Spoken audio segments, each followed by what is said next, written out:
Hey guys, welcome to the Danny McDermott Show. I appreciate you guys watching tonight. All three of you. I'm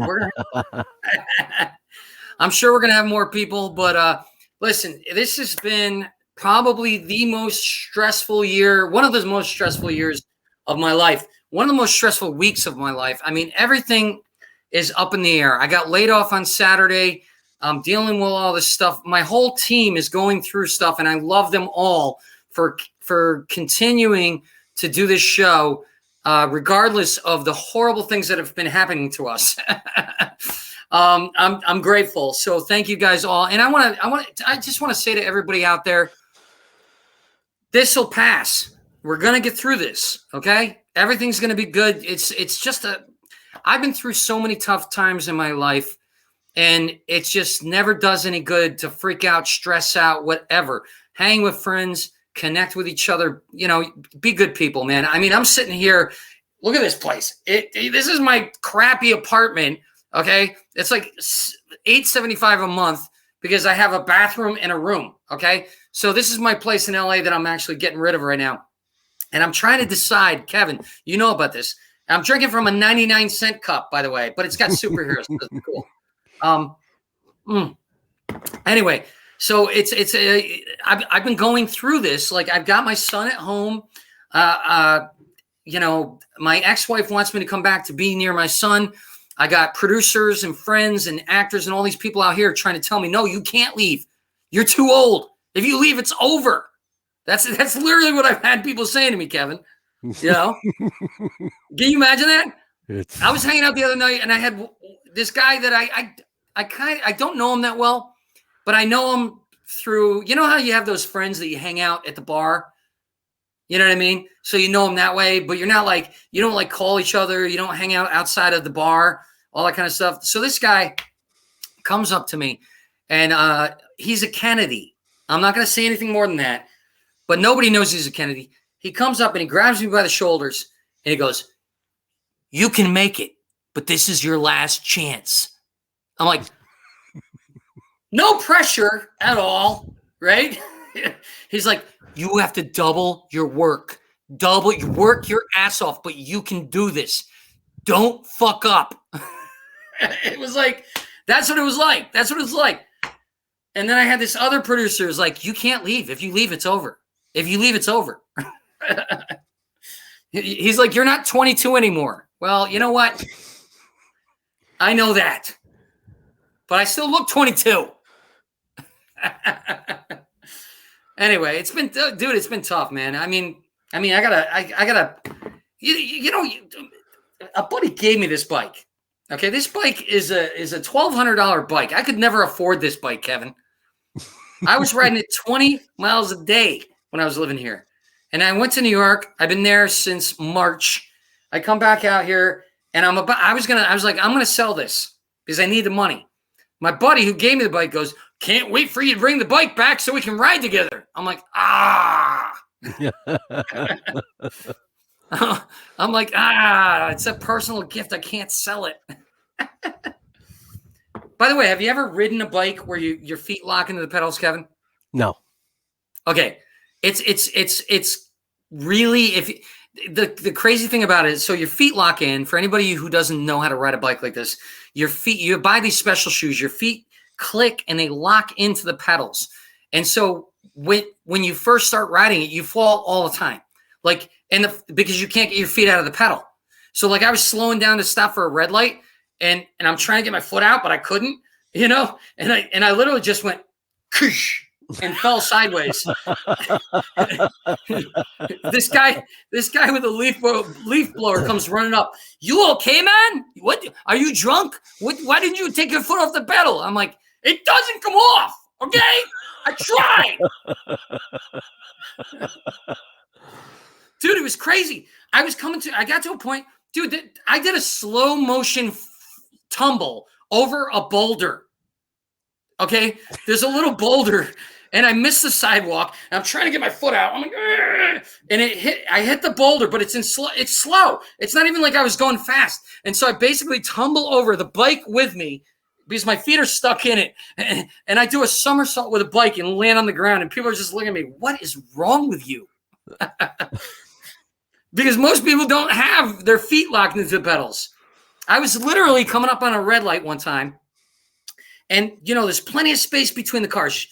I was like, you know what? There's plenty of space. I don't need to pull my foot out yet. I'll go past the cars, and then you got to kind of twist your foot to get it out, right? And I'm like, no, I got this because I've been riding long enough. All of a sudden, I started drifting. Before I got I started drifting toward the car. And I'm like, oh, shit. I'm trying to get my foot out. I'm like, damn it. And I literally put my hands out, and my hands went across the window, the right next to me. And she's on her phone, and she's just like looking at me like, what the hell's going on? And my hands slide across. I bend her side view mirror all the way to the front, and I land on her hood. And I'm like on her hood. The bike. This is like so. I was going so slow too, so I looked like I was like an idiot. You know what I mean? Then I'm laying on the hood of her car, and I look up, and she's like, with her phone like this, she's like, "What happened?" And I'm just like, it was unbelievable. It was unbelievable. I mean, it's not even like I was going fast. You know what I mean?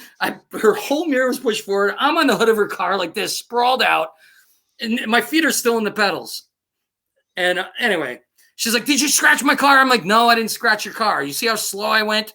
I literally." Are you kidding me right now?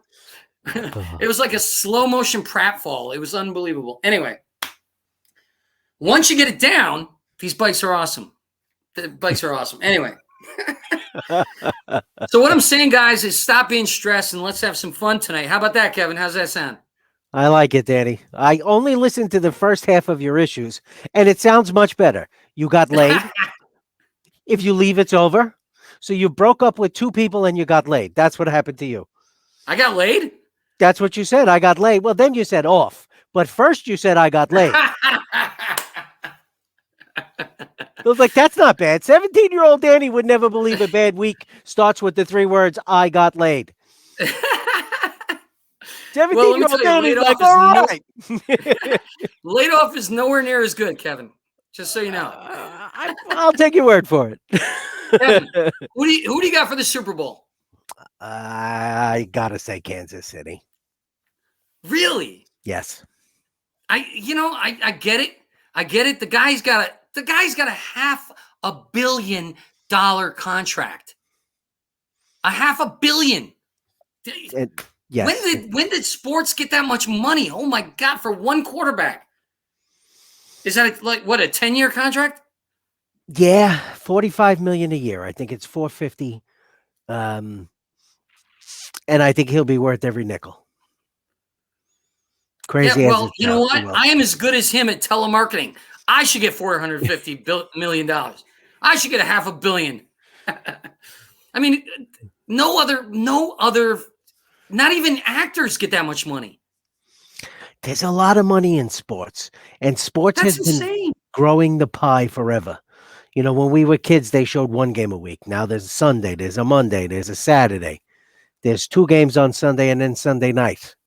And then there's fantasy football. So there's all kinds of... not only do they get the money, but they get laid all the time. They get everything. There's nothing they don't get. To play a game. Anyway. They don't get to be 50 with healthy hips. That they don't get. No, that's true. That's true. But you know what? It might be worth it, Kevin. Oh, All I'd right. say it's definitely worth it. All right. So let's get to this. So it's traditionally the Super Bowl traditionally has had what is known as prop bets. Now these are simple, stupid, silly things that Las Vegas odds you can bet on before and during the game. So this year they got some really ridiculous ones, dude. Here's the first one. What color liquid will be poured on the game-winning coach? Seriously, dude? Yeah. That's what they're betting on. That's how much money is in sports. They're willing to bet on the Gatorade color. Right? What do you think? Oh, look at purple has the highest. Why is that, Kevin? I don't know. I'm colorblind. I saw they did a college game, the Senior Bowl, and it's sponsored by a candy bar company. And at the end, they poured a bucket of candy over the coach, the winning team. Well, that's just not as like. It's way better. You stay dry, and at 3 a.m, you could find a chocolate bar. Yeah, you don't feel that cold, spine-tingling liquid rolling down your back into your underpants with like sugar, so it like sticks and everything. You just don't get it. It's not the same. It's not as good. All right, let's go on to the next one. Will any player propose to his girlfriend on the field after the game? You know what? They're making $500 million for 10 years, so I don't give a shit. I don't know about you, Kevin. It's. What are the chances? I mean, how often does it happen? Does it happen every year, or does it happen every other year? Or? It's probably more common in the college ranks that a college senior will propose to their college sweetheart at the end of a bowl game. But either way, I mean, statistically speaking, if you propose to somebody, one of you is getting divorced. Well, that's true. So. And you know what? The bottom line is they're all getting laid, so screw them. Next one. What will happen to the price of Bitcoin during the Super Bowl? What does that even have to do with the Super Bowl? Seriously. Yeah. Why is that? How is that a bet? Gambling is a sickness. That's how that's a bet. I mean, they're just trying to. I mean, at this point, you may as well bet on how many times Giselle looks bored as she's watching the game. You know what I mean? Or how many times your dad is going to fart next to you during the third quarter. Let's take the over. Bitcoin. Who's investing in Bitcoin anyway? We're going to talk about this later because I actually. Let's talk about Reddit real quick. The amateur investors have totally upended Wall Street. All the billionaires are pissed that the 99% finally figured out how to make the system work for themselves instead of the corporations.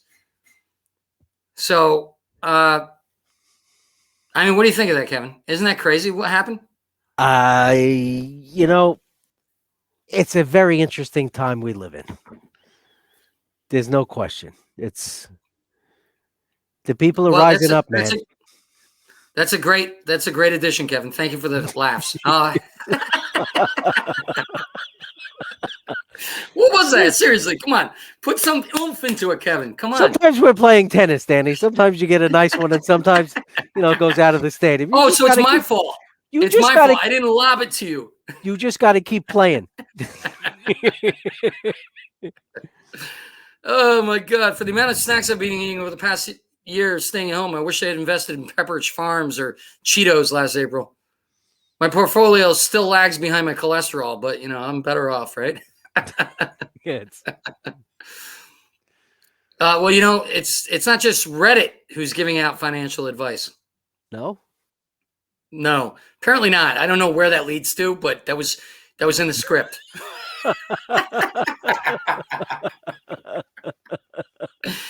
All right, let's not delay this any longer. Let's bring on our first guest. Let me say something about this woman. She is. I've always looked up to her. She was doing comedy when I was just starting, and I remember doing an audition for a roast thing, and she was one of the judges, and she was so sweet to me. And she was like, those jokes are good, blah blah blah. She's just been great. I used to book her in my rooms. She's an award-winning comedian. She's best known as a grand finalist on the first season of NBC's Last Comic Standing and Politically Incorrect with Bill Maher. Please, guys, welcome Cory Kahaney. At the upper right of that screen, you can add in. How are you? Hey, how's it going? Good. Thank you so much for coming on the show, Cory. Oh, my pleasure. I didn't know it was going to be that long of a preamble, so I was listening to a podcast. Oh, were you really? Not that you weren't fascinating. You were fascinating, but see, I just joined that stupid Clubhouse. Anybody know about this Clubhouse? No, what is it? I haven't turned it off. I'm turning the phone off. I'm so sorry. There's no button. There's no quit button. Well, at least you weren't taking a shit. Okay. That's true. Yes. Hi. Kevin was once. That was long terrible. Time no see. Yakety yak. Nice to see you. Yeah, how you been? I'm okay. You know, the pandemic be very, very good to me. You know, Really? And I'm alive, and everybody around me is alive, and I like Zoom. Did you get it? Did you get it? I had it in February. Yeah. Really? Yeah. Now, how did you know you had it in February? I only knew I had it after it became a pandemic. I don't know if you know, for about 20 weeks a year, I used to do ships. And I was very fortunate. I was invited to do this maiden crossing of this incredibly, opulent, 5-6-star ship. And it was a crossing from Spain to New York in February. And, when you're on a crossing from Spain to New York, this is not lay out by the pool weather, So right. I stayed inside with all the old people and I played bridge. So I either got it from them or I got it from the cab driver, from the airport to the ship. But Spain was the most on fire place. So it makes sense. And it just so happened when I went to Spain, my in-laws, this is going to sound very pretentious, but my in-laws always go somewhere for 2 months, February, March, but they're not going to go to Florida. So they went to Spain. So we all kind of stopped and said hi to the in-laws, to my in-laws. And my nephew was also there. He got COVID. And so I could have gotten it from him. It's very crazy. Who knows? All I know is I didn't realize until sort of it was a pandemic. Hey, maybe that thing I had was COVID. And I had to get some blood work done. I said, while I'm getting the blood work, could you check if I have the antibodies? And sure enough, I had the antibodies. So I'm pretty sure I had it. So wait. When did you get checked for the antibodies? So I think I had it at the end of February, and I finally got checked for antibodies in May. Yeah. So what happened with me was it was February. I think I got it in February too. But that was before we even knew it was in the country. Right. In February. So I didn't even think about going. I thought I just had a seasonal cold, and it took, and I'm like, I never get this sick. I wasn't like throwing up or none of the COVID symptoms. I had some postnasal drip, but it wouldn't go away. And it lasted for about a month and a half. And I was like, I'm never sick this long, but it can't be COVID. And then I just got it in December, and it was the same symptoms. And it was so I know I'm pretty sure I had it in February and I had it last month, right after. The telltale sign for me was very, very swollen glands. I didn't have any of these crazy respiratory, like I couldn't breathe, but I had this deep guttural cough that wouldn't go away. And similar to what you said, all this postnasal drip stuff that went on and on and on. And the only reason why I actually asked to have the antibody test was, I'm not an exerciser, but I walk every day. I'm a New Yorker, and I always try to get in at least 2 miles or a mile and a half, what have you. And at the end of it, I would always be a little short of breath. And I was like, this is not normal. Or maybe I'm just really getting old and I can't catch my breath. And that was another tip off, because I was having a hard time, I was winded a lot. Yeah. See, I was lucky. I didn't have any of that. I just had the postnasal drip and slight headaches, but right. Okay. But now I got the antibodies. So that's the first thing I put on my dating app. Right. But that used to be like the thing to brag about. But nowadays they're like, nobody knows how long they last. It's true. It's true. No, but they do last. Come on. I had it in February. I just finally got it in December. So they last, ladies. If you're listening, I'm okay for a while. No, but let's talk about. But I will now, tell you a funny story. So I don't tell anybody, but I did a gig in Florida last week. Okay. Stay with me. It was a big money gig. I didn't want to cancel. They didn't want to cancel. And I also had the ability to fly down late in the afternoon and crack of dawn in the morning. So I was really only, I was only there for 24 hours, which in New York allows you not to have to quarantine. I don't know how that loophole exists. But after a show, it's a country club audience. They're all old Jews. And, after shows, they always want to come up and talk to you. And I stood around, I hung out, and some of them are coming over to get their pictures taken, and they got no masks on. I'm like, do you want me to let's put your mask on? I thought maybe they forgot. They're like, oh, it's okay. I had the vaccine. I'm like, yeah, but I didn't.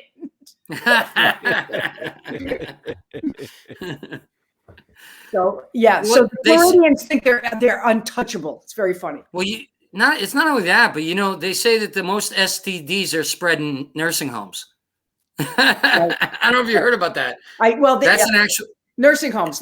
These were very upscale, high-end country clubs. Not too. Well, same thing. Yeah. So, God, there's so much to talk about. But do you remember what I was talking about? Did you hear me talking about how I was auditioning? I was doing it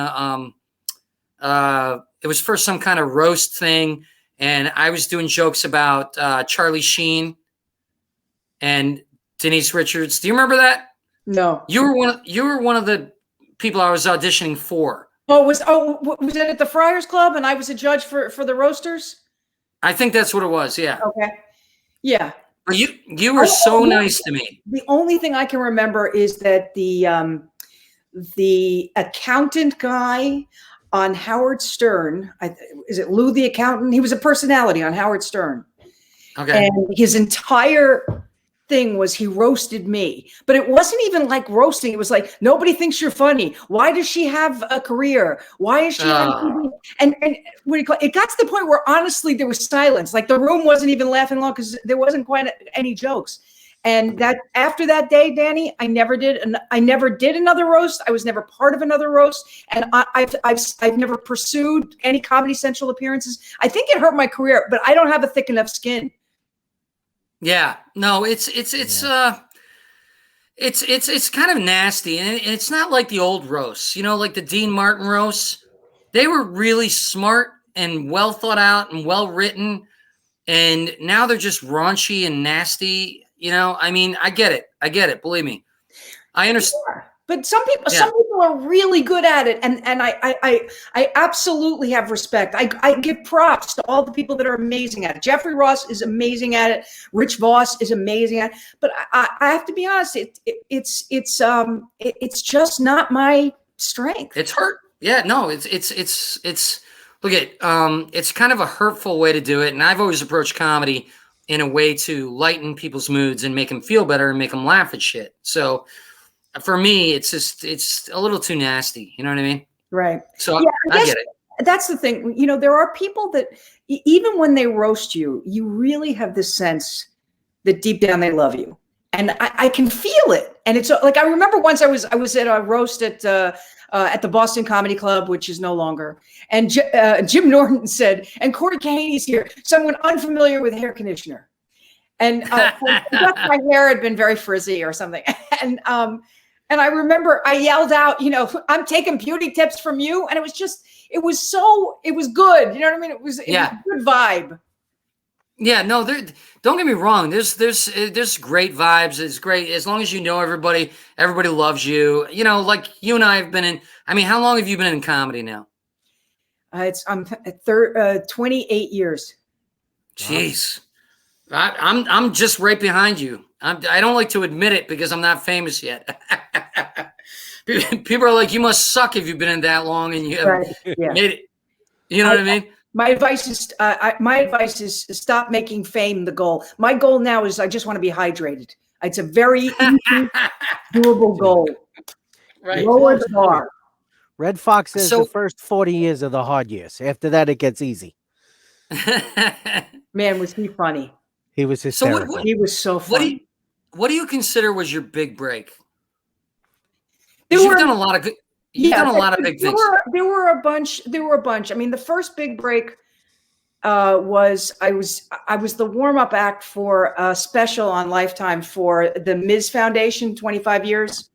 And it's a long story, but something happened as the warm-up comic. I had to deal with a heckler, and the heckler just happened to be Courtney Love. And all I can say is Courtney Love put me on the map, because the next day I was in the New York Times, the Daily News, and the Post. And by the end of the week, I was on a plane to LA, and I got my first good manager, not a bullshit manager, like right. all had. So that was the first big break. So, yeah, in fairness, Caroline Hirsch really did give me that opportunity, even though there's a lot of people who think they gave me their break, but it was probably Caroline, the first person who gave me that break. Well, she's actually a very sweet woman. I met her. I was headlining. I used to produce my own rooms. I think you've done my comedy rooms back in New York, maybe many years ago. But there was one room at Don Marino across from Caroline's, and my buddy Joe Paradise had put up a full-size poster of me outside the restaurant, and so Caroline had seen it, and I saw her in front of the club, and I was like, "Hey, Caroline, how you doing?" And she goes, "Yeah, I see you're headlining across the street." And I was like, "Oh, she's gonna be mad at me or something, But she was like, "That's great. That's great. I think that's amazing." She was so sweet to me. She's Good. so sweet. Yeah. I mean, that's my experience with her. But anyway. Do you think they're going to make it? What? Caroline's? Do you think they'll make it to the other side? Yeah. Wow. I mean, that's hard to say, man. They've been a staple in New York City for so many years. They were in the Seaport, and then they moved uptown on Broadway. And I would hate to see them go. I would hate to think that they would fail. That would be. Is Louis still working there? Louis Ferranda? There. I mean, it's been a ghost town. They've been shut down since March, and it's a long time for a very expensive location. And I'm just always curious what people think. I hope so. I think Gotham is going to make it to the other end. I think they have really good accountants that have figured out what they need to do to stay afloat. Right. And Chris, I haven't talked to him in years. I got to touch base with him at some point, but Chris has always had his shit together, I think. So I think you're right. I think they're going to survive. But Caroline is brilliant. But the thing is she at a point now where she still wants to do it? That's the question. You know what I mean? Because a lot of people are like, I've gone through this COVID. I've already proven my club. And you know what? Maybe it's time to retire. I don't know. You know what I mean? Yeah. I mean, I think most entertainers at this point through this COVID thing, we're all thinking, wow, maybe I should retire and just enjoy life with family. I mean, that's something I think everybody's been going through. Well, I mean, I don't know what kind of pension situations they've got, because I don't know who these people are. They must have what they call vested. Every time I see somebody that I don't think is funny, but they had their full 8-9 years in either SAG-AFTRA or the Writers Guild, I just go, that son of a bitch is vested, motherfucker. Yeah, well, I unfortunately I was born without the gene to give up, which is why I'm doing this show. So.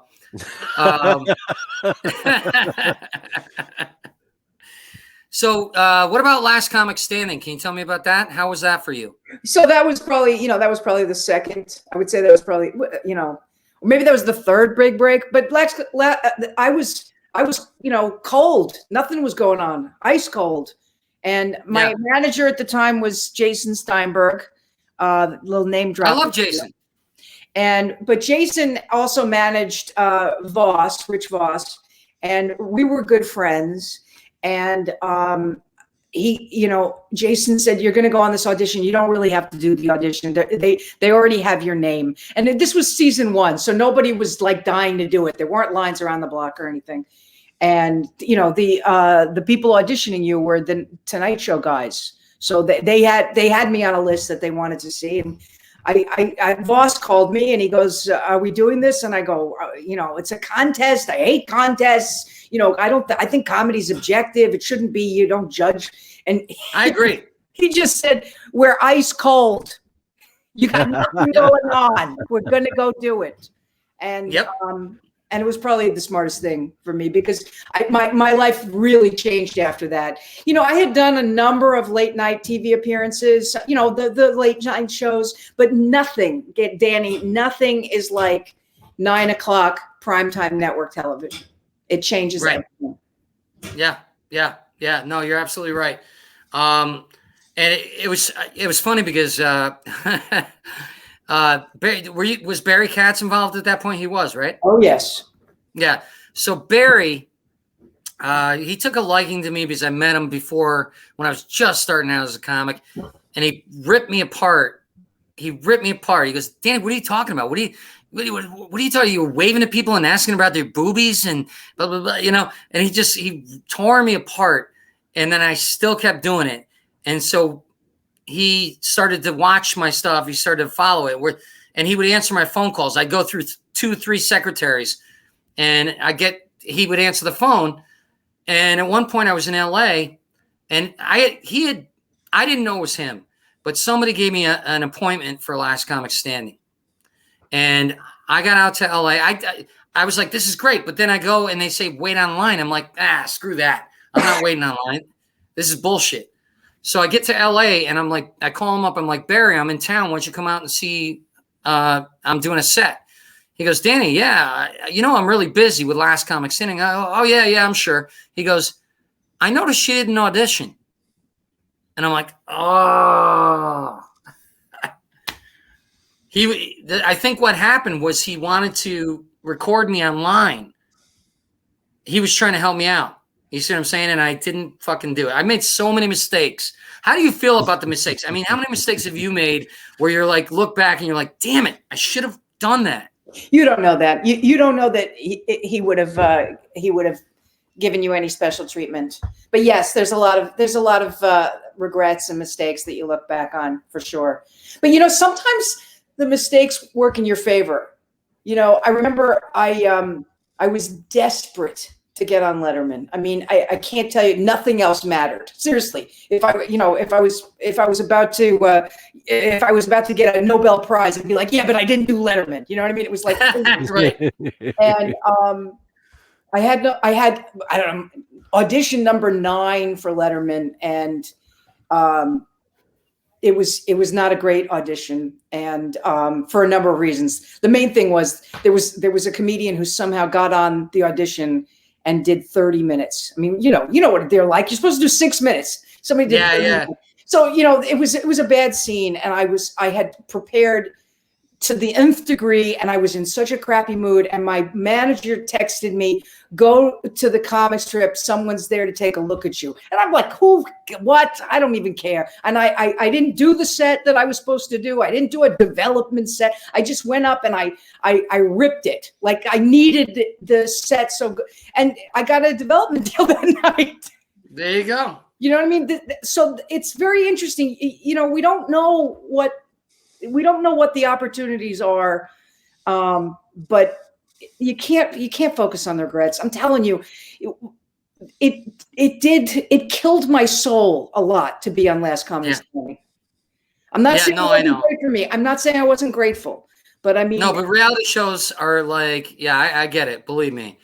I mean, they're annoying. And I was talking to someone recently who has money and they want to develop a comedy competition. And I just said to him, I said, okay, dude, if you're going to do a comedy competition, you can't do 5-minute sets. You don't have to show the whole set, but anybody who is going to be in this competition has to at least be able to do a 20-minute set, and if you're going to do it, take the highlights from that set. You know what I mean? And pick who did the best, but you don't have to show the whole set. You can show 5 minutes of the set. Then you go on to the next where they have to do a half hour, 45 minutes, an hour, whatever. If you want to really get the most talented comics, that's the way you have to do it. You can't just do anybody can fucking do 5 minutes. I'm sorry, but you know what I mean? I don't know. Maybe there's no way to do it, but well, the reason why I'm not nodding is because I think that there's no way to financially do a production where you're giving people 20 minutes each. I mean, we're talking about months of auditioning, and by the time you get through your 10th person doing 20 minutes who suck, you're going to be completely turned off to the whole job. Yeah. Well, what you do, my proposal was you do only 5 minutes, and if they can't even do the 5 minutes, cut them out right away. If they can do the 5 minutes, then you push them to 15. But you don't show it all, obviously. But I don't know. This is just a thought in my head. I completely understand, but from the standpoint of having to sit there and tape it, and it would. Do you realize if everybody did a 20-minute set, you'd only be able to, with production people and everything, you'd only be able to get through 10 people. I know, but I just couldn't stand, because you and I have known comedians who are 10 times better than any of these people who have gone through these competitions, and it's so frustrating that these competitions are not about the best comics. No, it's all about personality and who the camera loves, and a lot of that. Maybe what they need to do is everybody needs to be in different categories. So it's the 5-year veterans, it's the newbies, it's the 20 years, it's the whatever, the 20-year plus people, things like that. I mean, that might be kind of interesting. That's what I'm saying. It's gotta be redone. It's gotta be done in a way where you can actually truly discover the best comics, not just this bullshit show that they're doing, with any little kid that just decides they want to do comedy. You gotta be, it's just like, all the people you and I did comedy with in New York, I would see these shows, and these guys who are amazing are they're not even, these kids are getting these big opportunities, and these guys who are incredible comics are not getting it, and it's just not fair. But again, I'm playing devil's advocate, but a veteran, let's say it's me or Dom, let's say it's Dom Herrera. They look at Dom Herrera. Yeah, he's amazing, but what are we going to do with him? Yeah. If I put on, a young. Well, Dom's already a legend, though. Okay, but Joey Cola. Let's say we put on Joey Cola, who's amazing, right? What are we going to do with him? I don't know. We gotta figure this out. Cory. Right. Everybody sort of looks at it as, ancillary marketing. What kind of merch can we make? And what they mean by merch is, can we do a TV show with them? Can we put them as a supporting actor? Can they do movies? And they're all looking at all these different things. But if we get to just the clear art form of comedy, that would be very amazing. Exactly. That's what it would. Honestly, I have no desire to be an actress. I am the worst actor. I can't lie. I hate lying. You're putting me in a thing, you're giving me a script, I'm going to pretend I'm saying something. It took me so long to get comfortable with this so that I can be authentic on stage. And now you want me to lie. So anyway, I have no desire to, I'm not going to turn it down. If somebody says, no, you're come on, no. But yeah, I'll show my breasts. To be honest with you, the art form of comedy, isn't it good enough? It should be good enough. Yeah. Mitch Hedberg had a line about that. Sorry? Mitch Hedberg had a joke about that. How with comedy, they always want to know what else you can do. Like asking a cook in a restaurant, can you farm? It's never about, the cooking isn't enough. I never heard that. That's very good. Yeah, Mitch was brilliant. All right, we got to get to our next guest, but I want to just mention the Radio Ritas. Can you tell us about that? Yeah, I mean, it was I was part of this experiment with Jane Fonda and Gloria Steinem. They launched a feminist radio network, and me and Maureen Langan had the morning show, and it was it was a great experience. I got to meet a lot of amazing people, and I was grateful for the opportunity, but the network failed. Yeah. Well, I love Maureen and I love you. You guys are brilliant female comics. Where can people find you? So yes, so listen, I do a monthly show that's very popular. It's an online show. It's sort of a new invention of a comedy show. A lot of interactive stuff, a lot of games. We always have an interview, and Lori Kilmartin is doing our show. I love Lori. Yeah. And it's on the 19th of February. It's usually the third Friday of every month. It's free. I mean, it's incredible. It's very political and very liberal. Sorry if you're a Trumper. You probably don't want to tune in, but we have a really good time. And that's my monthly show. And you can always find me at my website, CoryKahaney.com. Very nice. Awesome. Cory, thank you so much for coming on the show. And thank you for taking the time. I love having real conversations about, everything about entertainment with comedians, because, I feel like comedians are the true artists, one of the few true artists that are still out there. And it's good that even though these shows are trying to turn it into something else, we're still sticking to that. And I appreciate that. So thank you so much for the real conversation. Because we talk comedy, I got to leave you on a joke. And, I know you're going through tough times. So I'll tell you this. There's no shame in getting medication. Like I said to my therapist, I'm ready. I want to go on an antidepressant. And she said, okay, is there one in particular you're interested in? I said, yes, whatever Melania Trump is taking, because that has got an incredible pill. That's awesome. All right. So you got a one-person show. There's so much more stuff I would like to talk about. I wish we had more time. I'll come back. Yes, please come back. Please come back. Thank you so much, Cory. Thank you. Nice to meet you, Cory. Have a good night. Good night. She was great. She's awesome. I mean, I love talking to her. She's one of the most real comics out there. And I seriously, I never forget that audition when she was one of the bigwigs and I was a nobody, and she was really sweet to me. She was great. I mean, she even tried to guide me during the audition on what to say, because you know what I mean? She knew what they were looking for. Anyway. That's great. I bet you she's a better actor than me. I know she is, Kevin. I do too. And for the same reason, I play this. That's it. I don't have any characters. I'm one of those comedians who was an actor first, so I love acting. But anyway. I'm very talented. All right, so with COVID happening and tough times, it's a good time to invest. It is a good time. It's always one of those. The worst times are always the best times for opportunity. So at any rate, we've invested in our technology, which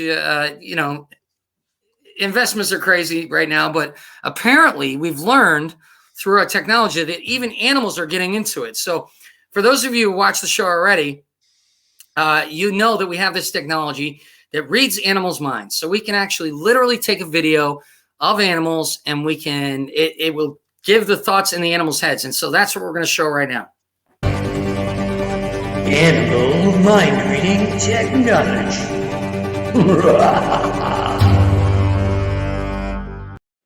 You failed to fulfill the terms of the contract. I've got investors breathing down my neck. You don't care about my professional reputation. Now the merger is in jeopardy. Take that. You, sir, are unethical and a tad shameless. You're the one who sold a chicken sandwich to a duck. That's cannibalistic. Your so-called contract is unenforceable. You told me shorting GameStop was a sure thing. If you had bought Netflix when I told you, we'd have twice the load of carrots in our bin. If you didn't do so much cocaine, you would have remembered to remind me. Maybe if you weren't doing your assistant, he'd have told you. Well, I'm sorry, but your affair with a neighbor's cat distracted me. That's it. I'm telling Mom. See? Animals are into investments too, apparently. Take it serious, it looks like. Oh, God. It's amazing how that one rabbit sounded like a sped up version of you, Kevin. No. All right. So, you can't disguise your voice, Kevin. All right. I'm very excited about our next guest. I'm very excited about our next guest because he is a part of the greatest show on earth right now, Cobra Kai. Okay. Nice. I love this show, but we're going to talk about this in a second. But he's an actor known for The Karate Kid and Cobra Kai, and he's a world jiu-jitsu champion. So please welcome Sensei Ron Thomas. Hey guys, how's it going? Good, man. How are you? I'm doing great. Thank you for coming on our tiny little show. Oh, thank you for having me. It's fun. It's been fun so far. You look like you're in Miyagi's dojo right now. Yeah, you like that? The reclaimed barnwood wall behind me. Yeah, it's very cool, man. Yeah, I saw you in now you're in you just came in on this season, right? The latest season. No. I was in season 2 when they brought. Oh, you were in season 2. Yeah. Oh, right. Yeah. Is that where you swept his leg? No, I swept his leg in this season, season 3. Okay.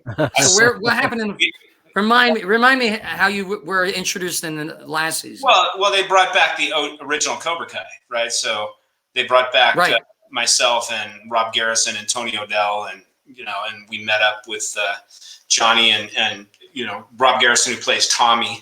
Tommy was sick, and we busted him out of hospice and had a barroom brawl in Big Bear, and then we finally put him in a body bag. Wow. So wait, he came out of hospice to do that. I didn't even know that. Well, no. Hold on. Wait. Well, Tommy, we busted Tommy out of hospice. Rob Garrison, the actor, was not sick. Oh, that's I thought you literally went into hospice and broke out one of the guys. So go back and watch season 2. It's a great story. That would have been an epic story to reveal on my show. Well, here's the thing. I mean, Rob Garrison, unfortunately, actually did pass away about a year later. So people, they have confused the character with the actor, and they have thought that he was sick while we were filming, but that's not true. He was not sick at all. That was makeup. Oh, really? Acting. Yeah. Okay. Because I just lost my brother on December 10th of cancer. So, I lost my mother a few years. Yeah. I know what it's like to go through that. So yeah. He was like a brother to us. I mean, if you can imagine being, 5 guys, Cobra Kai, part of this iconic film that's been generational for all these decades, and this brotherhood that we've experienced, this sort of iconic and surreal thing, Karate Kid universe, all of these years, and being part of that franchise. And, we really were like a brotherhood, and we were all good friends. And so if you can imagine one of us passing away, which he did, the empty feeling, it is kind of like losing a real brother. No, totally. Yeah. It's a horrible feeling. I mean, whenever you lose someone from that, it's especially as it's you feel like it's preventable. If you go to the doctor in time, and it's not always preventable, but I mean, anyway, God, so you guys stayed friends from the original Karate Kid movie. Yeah. Oh yeah. We've been on vacations together, and weddings and funerals and parties and Christmas parties, and we've all hung out and been in touch all these years. So well, I gotta say, this show is one of my favorite shows, not just because of the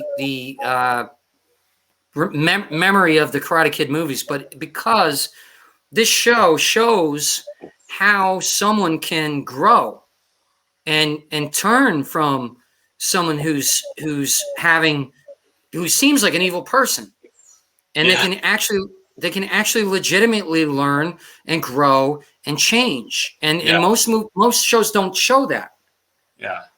Well, that's the genius of the creators and the writers and their vision and wanting to, dive into the characters. Where are they now?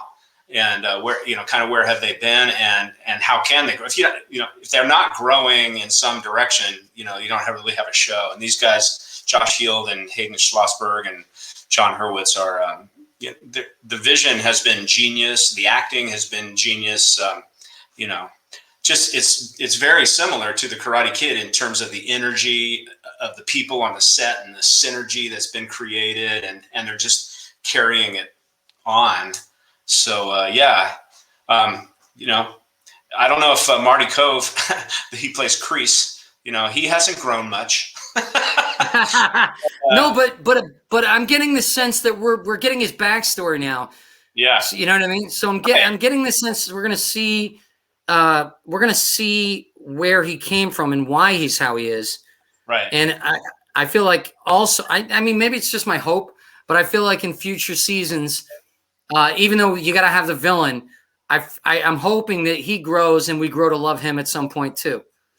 Yeah. I don't know. We'll see what happens. We see where it got, every show's got to have the nemesis, right? So right. Who knows? So how did you get into acting originally? Was Karate Kid your first big thing or what? Well, it's hard to get much bigger than Karate Kid. But Karate Kid is its own film. Look where we are now. Look where all these years later. Look what amazing, groundbreaking. It's generational.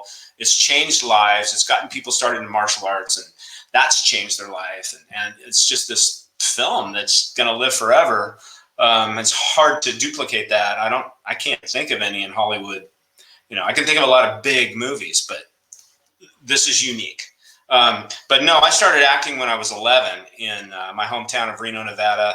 I got involved in theater. I did several theater productions. And then the guy who was running the theater productions took a handful of us down to Hollywood and got us agents. And so I was traveling back and forth.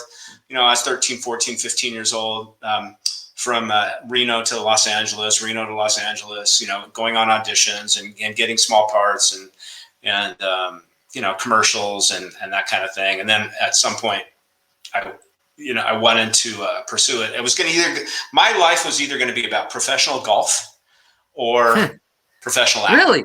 Yeah. Wow. Really? Yeah. I was a good golfer in high school, and I was thinking of, it would have been a dream job for me to be on the PGA Tour, but acting's a dream job too. I kind of think sometimes maybe I should have chose golf. Me too. Yeah. But, so I moved to LA, my first or second year of college. I was going to University of Nevada, Reno, moved to LA, got a few gigs right away, got up at Universal Studios Hollywood. I was in the Conan show.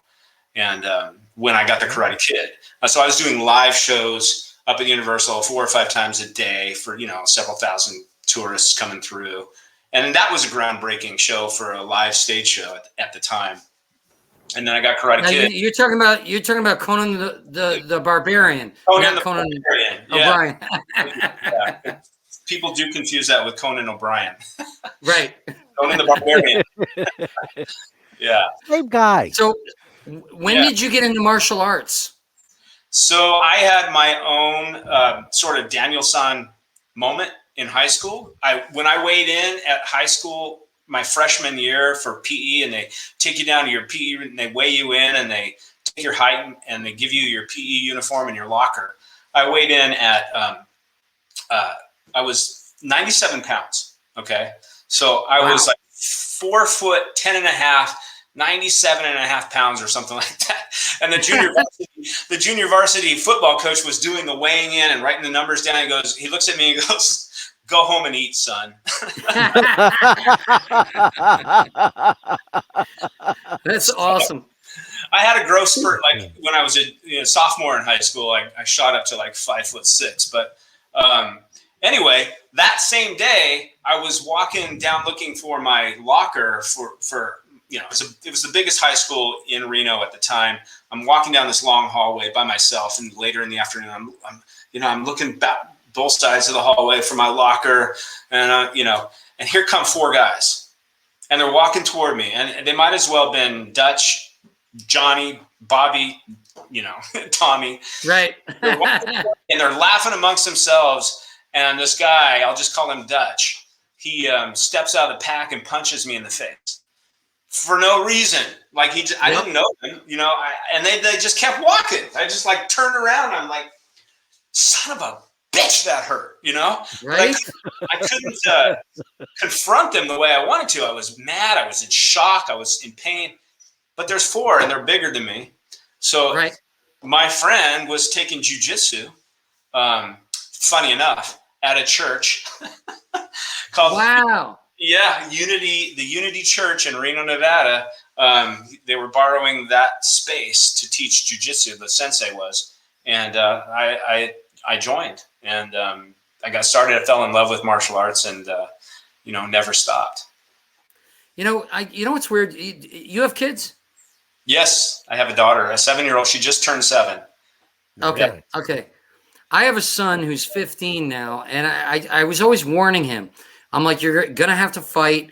There's going to be bullies. You're going to have to punch him in the head. You're going to, I'm teaching him, I'm like, look, be reasonable. Try to, but if there's a guy that's going to keep messing with you, you got to hurt him a little bit. You know what I mean? And kids today, they don't experience it. The schools don't allow it in a lot of, at least in New York City, which is where he was raised. Yeah. It's just not the same as when you and I were kids. We got the crap kicked out of us. It was brutal. The bullying. Yeah, it still is. It's there, whether they're doing it on campus or not, or social media bullying is horrible. It's driven a lot of kids. That's what I'm saying. It's more social media now. Yeah. I was doing a thing on bullying, and I for sure my daughter is not going to get bullied. For sure, she's training in the martial arts. My commitment to her, she's not going to drown. I was a competitive swimmer, and I know what that's done for my life. She's not going to drown, and she's not going to get bullied or worse. Good. So anyway, I was doing a thing on bullying, and I had people on social media. I put it out there. Hey, send me your story how martial arts has either stopped you from being a bully or prevented you from being bullied. And I got some video clips that people that were on the news, like girls are even more vicious than boys in a lot of ways. Yeah. And this one story they sent me, this girl got kidnapped basically by this group of girls, put in a hotel room. And this story made CNN. And they just beat her up, and this girl refused to fight. So anyway, it's out there. It sucks that it's out there. But it's a story. I don't know what the answer is, but I know martial arts has been an answer for a lot of people. Whether you're a bully or you're on the other end of it, getting the crap beat out of you. Absolutely. I think team sports helps. I think anything that gets a kid. Yeah, I think it's mentorship. I think it's obviously parenting is a big thing, and a lot of people. I always said more parents do more research on how to buy a good car than they do on parenting. True. You know what I mean? Yeah, for sure. Yeah. It's a tough. Yeah, parenting is not for sissies. It's not. Yeah, and it's work. You owe your child to invest a little bit in your own knowledge about what your child needs at that whatever age they're at. Go get a good book. Go listen to get a child psychologist if you need to. Get some help, because you weren't born with a handbook. And if you're trying to figure it out on your own the whole time. That's the problem. Everybody thinks it's a natural thing. It's not a natural thing. Not with human beings. Maybe for gophers or fucking squirrels, but it's not natural for human beings. Right. Well, it's natural, but there's things that obviously we've been raising children forever. But it's there's a lot that we know now that we didn't know then. Right. So get educated. They've been exactly. So you don't need to hit your kids. For sure. You know what I mean? For sure. That was. I go off on people. I used to get hit, and when I see it was my childhood was really difficult because of that, and because I used to get picked on at the same time. So it was pretty much at certain years of my life, it was complete hell my whole life. Yeah. And so whenever I see someone saying, "Oh, I got hit and I turned out all right," I'm like, "Really? Did you?" No. Maybe, even if you did, maybe there was a better way. Absolutely. There's always a better way. There's always a better way. Right. Anyway. Yeah. So does this have anything to do with how you became a pastor? No. Okay. No, I'm not in the writer's room. I don't know, I know from my conversations with those guys, Josh and John and Hayden, why Bobby became a pastor, in their eyes, that each one of us found a way to heal from the trauma that Kreese laid on us in the early days, and moved on with our lives. And then, it's kind of up to the actor to fill in the rest of those gaps in terms of your backstory. So I kind of filled in the gaps that, well, my father was religious, and that he passed away, and that drove me. He would always talk about his pastor, and then that drove me to become a pastor. But it was really Bobby's way, in their eyes, and the creators, the writers, in their eyes, his way of healing. I don't know. They researched, me, and they know a lot about me, and they know a lot about the characters, and they were Karate Kid fans growing up, just like, the rest of the world. And so they, I'm a motivational speaker and a life coach, and all of that sort of blends together. Being a sensei, by being a sensei, you're a life coach by default. But I wanted to take it to a broader audience. So I don't know how much of that they said, "Oh, well, let's make Ron / Bobby a pastor." But from everything I heard from them, it was just Bobby's way of healing. And still, Bobby was always trying to lead everybody. He was the good guy out of the bad guys. He's trying to lead everybody on the right path, steer everybody in the right direction. He knew when people were crossing the line, and he wasn't afraid to stand up and say, leave him alone, man. He's had enough. You're my best friend, but leave him alone, man. What is wrong with you, Johnny? So, I mean, he was always had that moral compass. And I think that it makes sense. And I love that he's a pastor. I love that he's a pastor. I love it. And that he can go into a bar and drink some beer with his buddies and get in a barroom brawl still. So he's still sort of conflicted between being a Cobra Kai and being a pastor, Have you ever been in a barroom brawl? I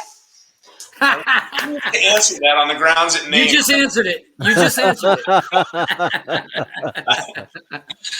Oh my God. Anyway, I love your character. I love the way, I love the series. I love the way they're showing that Kreese caused trauma to the characters and to Johnny. I mean, it's great to show, because people don't realize the trauma you can cause throughout someone's life from treating a child like that. And just the way he pulls that acting off, and the way he's stuck in the 80s with the music, and the way he's stuck, and the way he grows is beautiful. I mean, I think the whole show is one of my, it's honestly, and I'm very critical.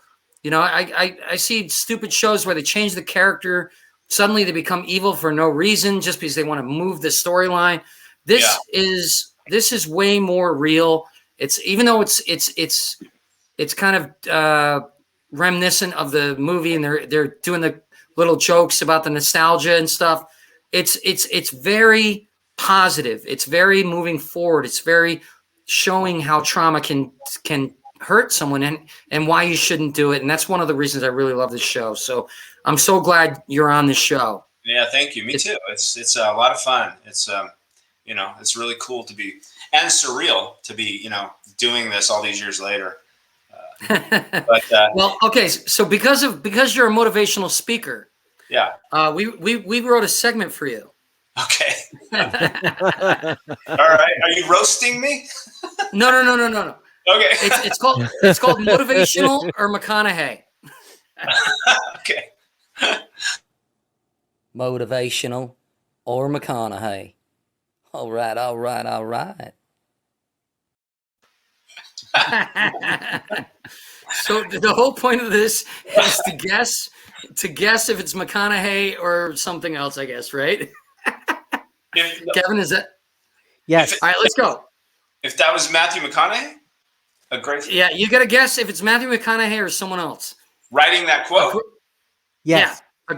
A grateful heart is forged from a mind whose radar is always searching for a target to appreciate. Who wrote this? Not Matthew McConaughey. I'm gonna guess Paris Hilton. I'll go with McConaughey. I'll take Matthew McConaughey. What do you think, Ron? I'm not taking Matthew. It's almost Tony Robbins, but it's a little soft for Tony. Who wrote it? Deepak Chopra. Ooh, good guess.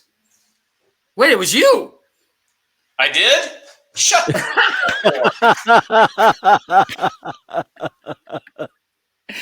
Oh my God. I am the genius. I just had a senior moment, though. Dude, that's amazing. We just stumped you with your own quote. You did.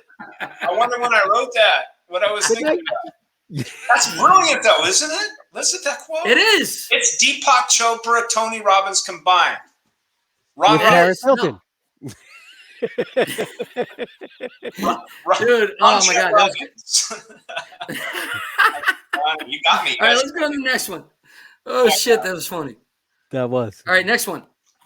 What do we got? Never put passion in front of principle. Even if you win, you'll lose. Wow. That sounds like Napoleon Hill or something. Are you? What do you think, Kevin? It was me. It had to be me.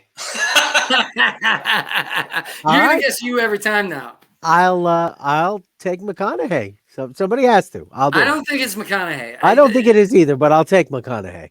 All right, let's see. Oh, Mr. Miyagi. Oh, yes. Sure, that's Pat Morita. Yeah. What a great actor. What a great human being. Yep. Man, I used to watch him on Happy Days. And a great comedian.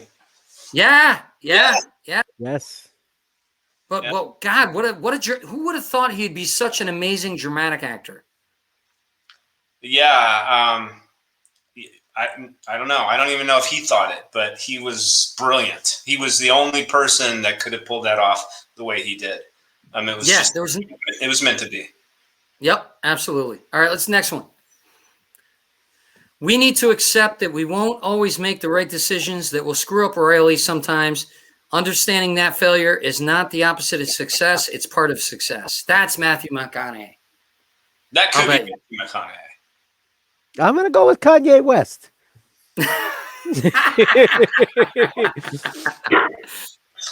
Kanye West does never think of himself. He never thinks of himself. Why would you? All I can say is if everyone treated themselves the way Kanye treats himself, the world would be a better place. Yeah. Anyway. Ariana Huffington. Wow. I like it. Nice. I like it. Yeah, I do too. Suddenly she's much more attractive. And Pump the brakes. All right, next one. Good ideas are free, or at least they should be. See, that's McConaughey, because the sentence constructed correctly would say they should be. This sentence says it should be to the plural of good ideas, which require they. McConaughey. Final answer.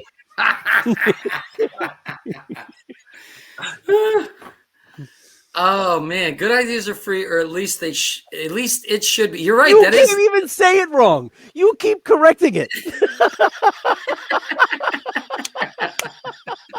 That's funny. What do you think, Ron?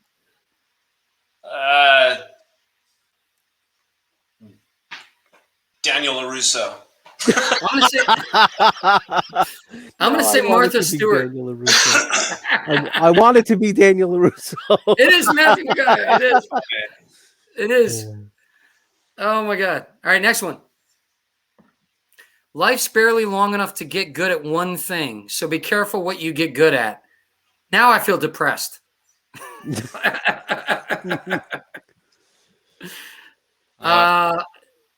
Gandhi. I'm gonna say McConaughey. I'm gonna say that's McConaughey. Maybe you're right because he's only good at one thing. And it's I'll go with Tony Robbins. Really? Okay. Nah. Let's see. Probably wrong, but McConaughey. Yeah, McConaughey. There you go. Yeah, Tony Robbins tries to be the best at everything, though, I think, right? Anyway, next one. Is that it? Are we done? That's it. Okay, that was it. So, Ron, you are awesome. You're a really, approachable guy. I'm very happy for your success, dude. I really am. Thank you, man. You deserve it. My daughter, what you just said? Absolutely. Ron's daughter, he deserves his success. He's a good man. He even came on my Sorry show. So be good to your dad. All right. How was that? That's perfect. Ron, where can people find you aside from Cobra Kai? My website, senseironthomas.com, is a great place. It's got all my social media stuff there. And I put out positive, once a week I have my No Mercy Monday posts on Instagram and Facebook and Twitter, and just a positive message, whatever I'm thinking about for the day, like that quote I wrote earlier. That's Monday. We'll do that one this Monday. Yeah, it was a Monday a year ago, maybe. But yeah, so just stay in touch, and we'll see what happens with Cobra Kai and anything else coming down the pike. Honestly, I have nothing but positive things to say about the show and about your performance. I really feel like it's one of the greatest shows out there right now, and I feel like, man, we needed it. We needed a show like this that has values and morals and shows people who not only can fight and think they hate each other, but then come together. And I think it's beautiful. I really do. And I'm extremely grateful for you to come on this show. So thank you so much, Ron. I really do appreciate it. Thanks for having me. It's been fun. All right. Well, if you want to hang out, we're gonna do a segment with our buddy here. Anthony's is basically he's rewriting Fried Green Tomatoes. I'm kidding. That's from the last show. Attack of the Killer Tomatoes. He's rewriting that, but he's got an amazing segment. It's called Ask Anthony. Let's bring him on.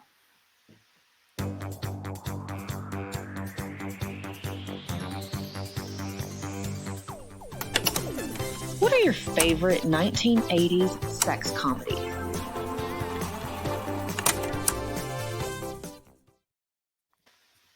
Hello, everybody. Good to see you. What's up, buddy? Man, you stole my joke, dude. Fried Green Tomatoes 12. Yes, I was halfway done. By the way, Ron, love your work. Oh, thank you. I appreciate that. Yeah. All right, so I'm just going to dive right into it. Basically, this is the subgenre of comedies, sex comedies. And I think personally, I think a lot of people would agree, the 1980s were the heyday of it.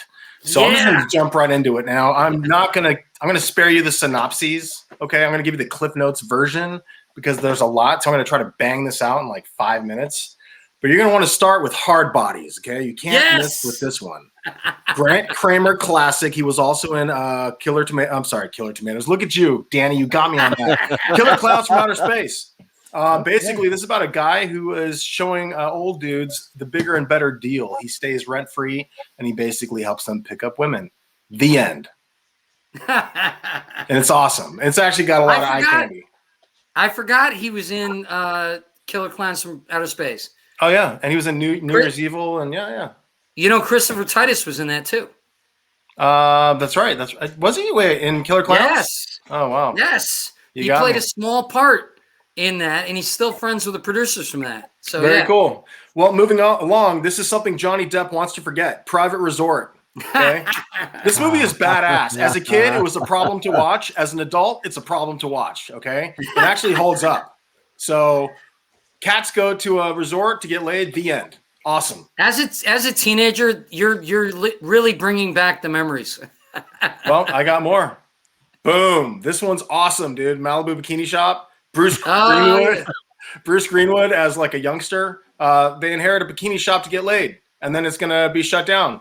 So they hold like a fundraiser. The end. It's awesome. I'm glad this is Ron's the starter not real- pack. This is the starter pack. Like this is. I'm all just glad streaming. Ron's not. I'm just glad Ron's not a real pastor. Oh, I'm not. I mean, you know, my language sometimes gets out of hand, but right now I'm keeping it casual. I'll let the movies speak for themselves. Go for it. Go for it.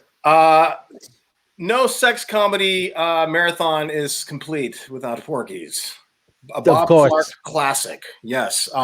This movie has a lot going for it, and you just got to dive right into it. It's a 50s era classic, and it's just awesome. So I remember the first time I saw it, there was a drive-in called the Mohawk Drive-In. Cheers. And there was in the back, there was a place where us young'uns could like peek through and watch all the nude scenes. I'm not surprised.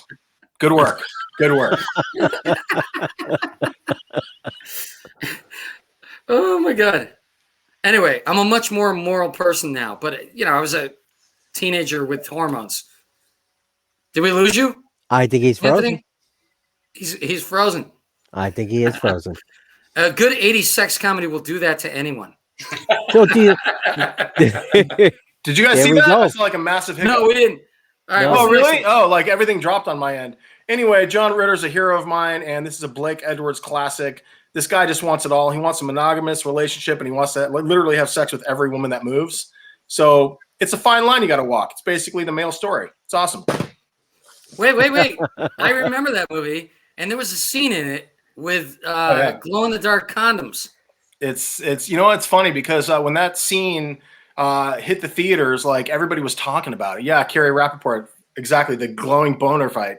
It was an iconic scene, and sadly, I feel like it's totally forgotten, underrated, and no one has dared to even remake it, which is either sacred ground or maybe they just haven't got to it yet. The conversation was hilarious because they both got boners. They got condoms on, and they're glow in the dark, and they're talking. It's like so stupid. Yeah, you know, I got to say, like, just as a writing standpoint, when I was watching it, I felt like they should have made the rock star's wang like super small. Like he's just like riding the, you know what I'm saying? Like it was just like animation wise, it was like, I don't know, like similar, but it would have, I think it would have been funnier if it was just like, I don't know. And that was before the Schwartz. It was after.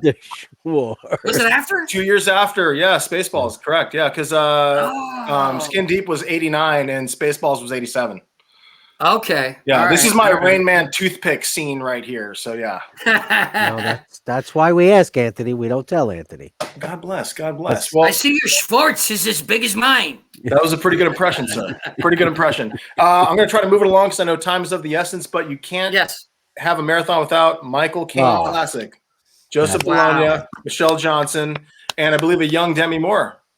Blame It on Rio. It's got a horrible intro song. Valerie Harper, God rest her soul, is also in this.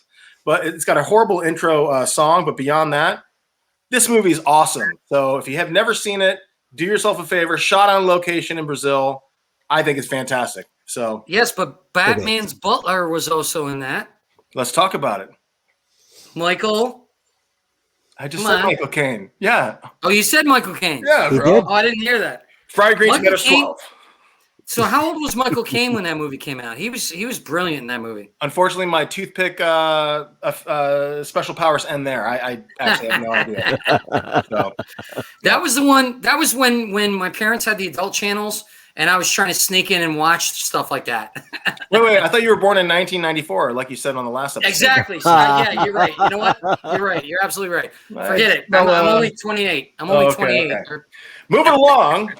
This movie is deemed, quote unquote, problematic by people who use the word problematic a lot. Okay. So I think it's fantastic. In fact, bear with me here. It's so fantastic that I've got the standee. The end. Oh, man. So whoever has not seen that film that's watching this right now, it's streaming on Amazon. There are some moments that, don't hold up in life, but it's it's an innocent movie. It's totally fun. You can tell everybody who made it had a good time, and it's just a classic.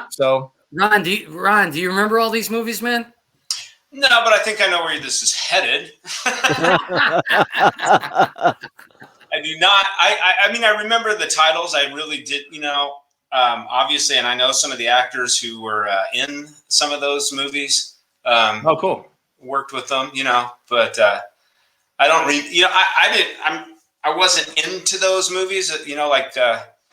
Like you guys were. Hey, are as we are. See, that's the difference. I have a son, and I can be honest. No, I'm just messing with you.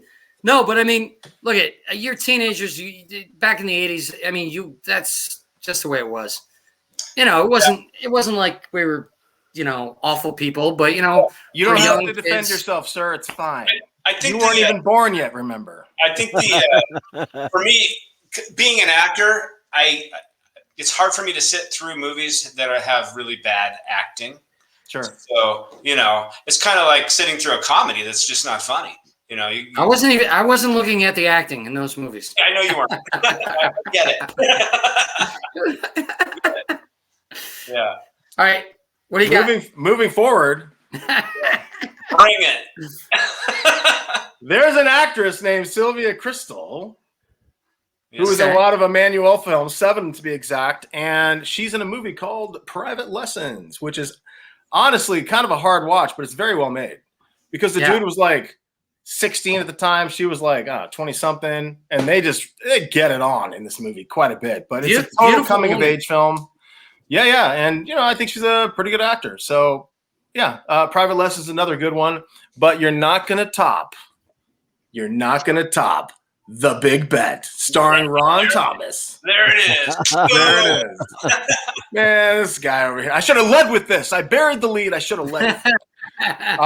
If you want to see a kind of Shakespearean kind of twist retelling, The Big Bet, you could actually it's either streaming. You could probably find it on YouTube. You can find a lot of these movies on YouTube.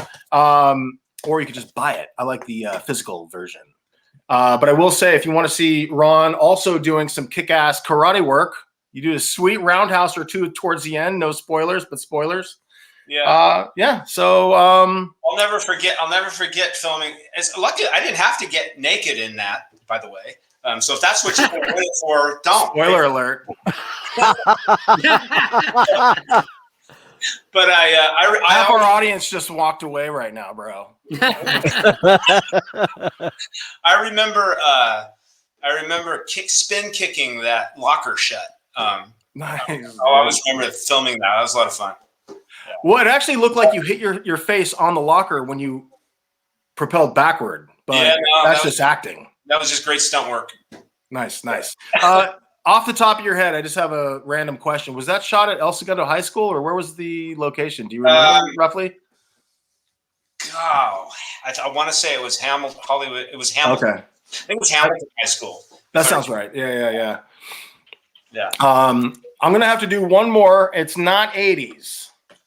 And this is part 1, by the way, because there's too many to throw in one, segment. Orgasmo, starring Trey Parker and Dean Bahar. This movie's rad. If you've not seen it, it's the first superhero from, Utah. He's a Mormon superhero, right? So, yes, Carrie, Carrie's husband. That's Carrie's husband, absolutely. Carrie's one of the writers for the show. Yeah. Her husband did that. He's a very good friend of mine. I love that guy. Yeah, I'm not even trying to suck up to Dean. Dean just knows I love this shit. He knows. Dude, he's a genius actor. When we did a reading we did a reading for my movie, and we had Judd Nelson, we had Casper Van Dien, we had all these big actors, and I'll tell you, I'm not even lying, he crushed it. Dean surprised everyone. I mean, it was so solid.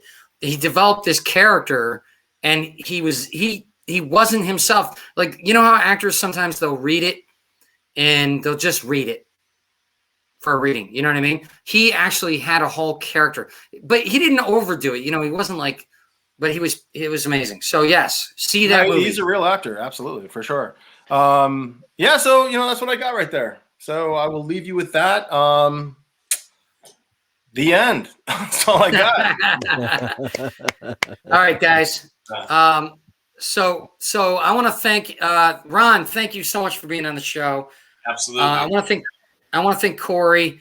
Anthony, always you're stepping up and doing the show. Kevin, thank you. You're fired. But everybody else, I got a PS. I have a PS actually. This one's for Ron. Ron, I actually live in Atlanta. I live in Woodstock actually. Okay. And I keep getting hit up because I subscribe to Backstage, and they're like, Cobra Kai, come get COVID tested, and then whatever. I think I may go for it, just as like background, whatever. Do it. The end. I'll do it. Okay. Right on. I just needed the blessing. Yeah. I won't bring up the big bet if I see you on set. I'll just be quiet. Okay. Yeah. Yeah. Cool. Yeah. Well, good to meet you. Yeah, you too, man. Thanks. Well, we'll tell you more about Anthony. He's actually a very talented guy who works on some bigger stuff too. So, guys, look at the bottom there. We do need your support. We do not. Right now, everybody's working for free, and we're all, as you know, we're all struggling. But if you guys can help support, please reach out and check out anchor.fm/The Danny McDermott Show /support. Help us out. Let's keep this thing going. It's getting better and better. And Ron, man, you are our most high profile guest so far. So cool. Next to Kevin. Thank you, my brother. Ron, you were awesome. Guys, thank Anthony, you so much. always. Guys, thank you so much. Check out the show, share it. We're gonna have links to Ron's stuff and Cory's stuff and everything. Guys, thank you so much for hanging out and still watching the show, even though Kevin screws everything up. I'm kidding. Have a good night, guys. Thank you. I'm gonna send you a curtain rod ball. I'm gonna mail it to you. Good night. I had to get that in.